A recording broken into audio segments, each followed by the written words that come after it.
Hello guys, so sa video na to change pa tayo ng motor. Ito pala yung gagamitin ko na langis ngayon, yung Shell long ride. So tara. So ang kakailanganin pala natin ay wrench syempre, tapos itong 12mm imbudo, tapos itong measuring cup natin kasi 800 ml lang yung langis na kailangan dito sa Miyug Gear, at yung nabili nating langis ay 1 liter. So kailangan nating i-measure, no? Okay, so linisin ko lang muna yung bolt kasi medyo nabaha ito nalusong sa baha. Kaya actually kakapalit ko lang ng langis na ito, pero papalitan ko ulit kasi para for safety measure na rin. So gagamitan natin itong 12mm.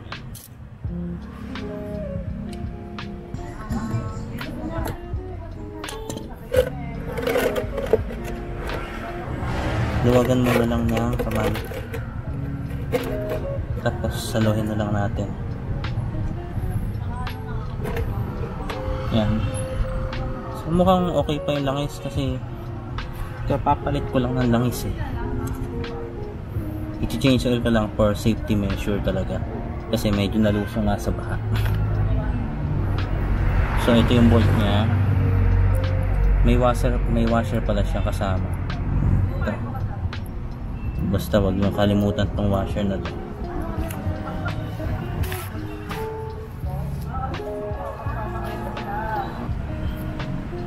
So once na-drain na natin yung lumang langis, balik na natin tong cup, make sure na balik na natin tong bolts, make sure na kasama yung yung washer.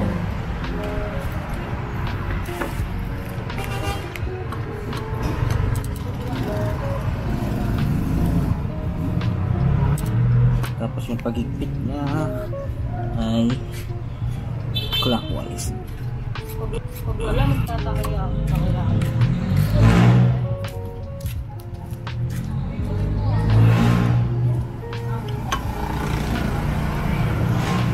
Huwag lang masyadong maigpit kasi pwedeng gumilog.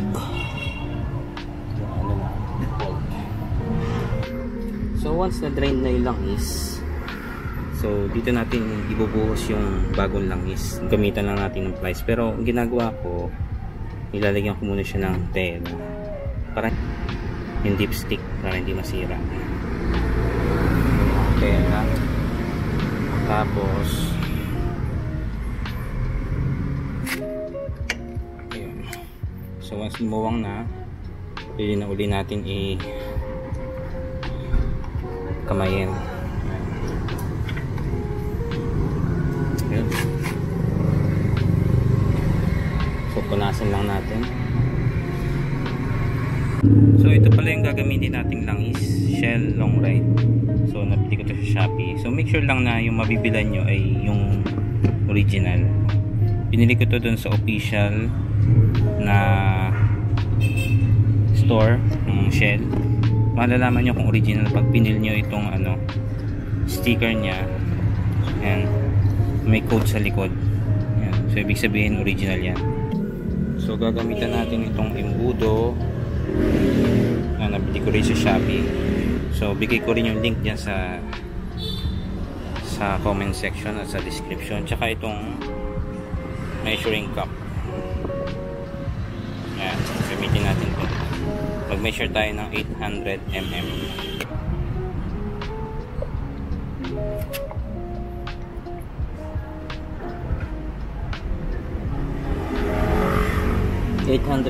lang guys.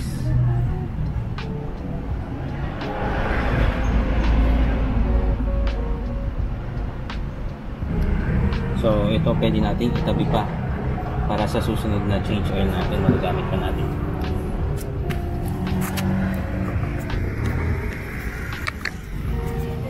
So ibuhos na natin.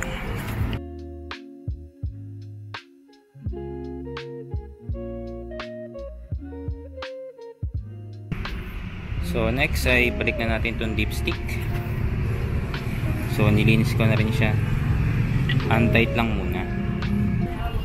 So once na masikip na, pwede nyo na uling sikipan gamit yung plies.